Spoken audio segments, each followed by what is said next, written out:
Dalam informasi cara cerdas bernegara kali ini, kita tampilkan sesuatu yang beda. Informasi kali ini akan mulai dengan memisahkan boy from man. Kita semua mengetahui bagaimana seorang anak tumbuh dari akil balik kemudian menjadi dewasa. Begitu juga di dalam bernegara. Dewasa bukan masalah usia. Misalnya Amerika, negara yang usianya lebih dari 200 tahun saat ini, baru bisa menerima kepemimpinan dari kalangan minoritas. Pertama, pada saat Kennedy menjadi presiden Amerika karena Kennedy beragama Katolik. Katolik adalah agama minoritas di Amerika. Kemudian di periode lalu, untuk pertama kali presiden kulit berwarna Obama. Lalu juga bisa menerima presiden koslet macam Trump yang dipilih dibandingkan presiden wanita. Hingga saat ini belum ada presiden wanita di Amerika. Indonesia jauh lebih maju. Sudah ada presiden wanita. Bahkan banyak lagi yang tidak mungkin terjadi di negara lain terjadi di Indonesia. Indonesia lebih siap di banyak hal. Karena itu selayaknya Indonesia itu harus menjadi negara pemimpin dunia. Bandingkan dengan negara idola, Tiongkok. Selama komunis akan selalu mayoritas suku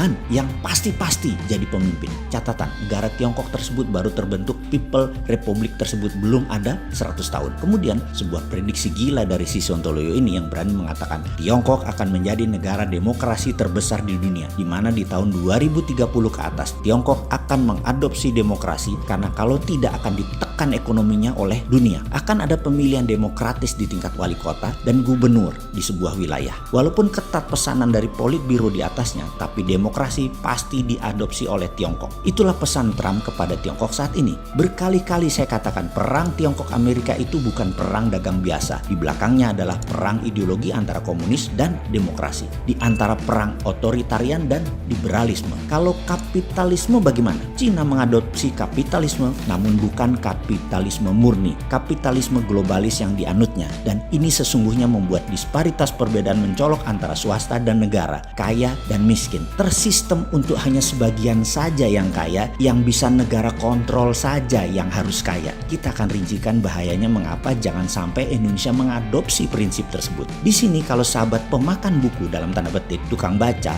dan punya grup diskusi yang dalam akan mulai memahami bahwa beda kapitalisme modern yang terjadi di banyak negara dengan kapitalisme murni di bawah das kapital Karl Marx. Pemurnian ajaran kapitalisme yang sebenarnya. Nah, buku Karl Marx kan pegangan ideologi komunis. Itu kapitalisme murni. Pertanyaan sekarang, berapa kali kalian baca Das Kapital buku tadi? Belum pernah kok komen sih. Ilmu kok katanya sih. Kalau kelola negara mau memimpin rakyat, ilmu nggak boleh katanya. Ribuan buku hadir dalam 10 tahun terakhir harus Anda baca. Bahkan kehadiran buku baru tersebut aja, walaupun Anda baca nih ya, belum tentu bisa menganalisa mengapa ByteDance yang punya TikTok bisa meledak di dunia dan Zoom bisa menjadi pilihan dari ratusan aplikasi sejenis. Zoom tetap nomor 1. Kita akan menjelaskan secara retail ya, bagaimana TikTok diciptakan. Artificial Intelligence yang memacu adrenalin anak di bawah 25 tahun dipelajari 3 tahun secara mendalam sebelum membuat aplikasi selama 2 tahun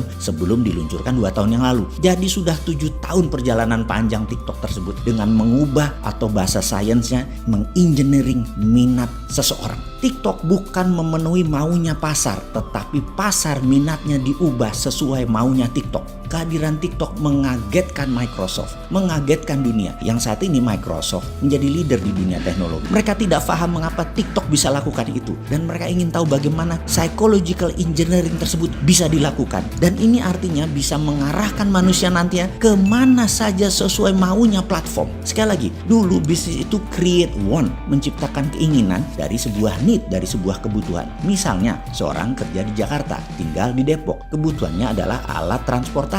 Dia saat ini naik kendaraan umum. Keinginan dia naik mobil. Maka pebisnis akan menciptakan iklan, advertising, kampanye, meyakinkan orang seperti mereka bahwa naik mobil Mercy yang terbaik, naik Toyota yang terbaik. Misalnya kalau dia Honda, naik Honda yang terbaik. Atau dia penjual Mini Cooper, naik Mini Cooper yang terbaik. Bersaing meyakinkan calon konsumen untuk memenuhi keinginan mereka, wants-nya mereka. Pebisnis tidak bisa create needs. Needs-nya ada dulu, baru mereka menciptakan wants. Namun TikTok menciptakan demand, menciptakan needs dengan didesain. Ada artificial intelligence yang mengawal setiap individu yang begitu Anda download aplikasi mereka, melihat TikTok selama 2 jam ke atas, selesai. Data Anda mereka punya. Bukan data tanggal lahir, alamat rumah, alamat email. Itu mah kuno, dunia nggak butuh lagi data itu. Sudah punya semua, sudah tuker-tukeran di atas sana. Lupakan kalau Anda sok-sokan bermain bisnis digital sebatas untuk dapat email, dapat nomor kontak. Itu ketinggalan 10 tahun, Cok. Zaman FB, IG, Twitter, dan Google rajanya sudah diambil mereka semua.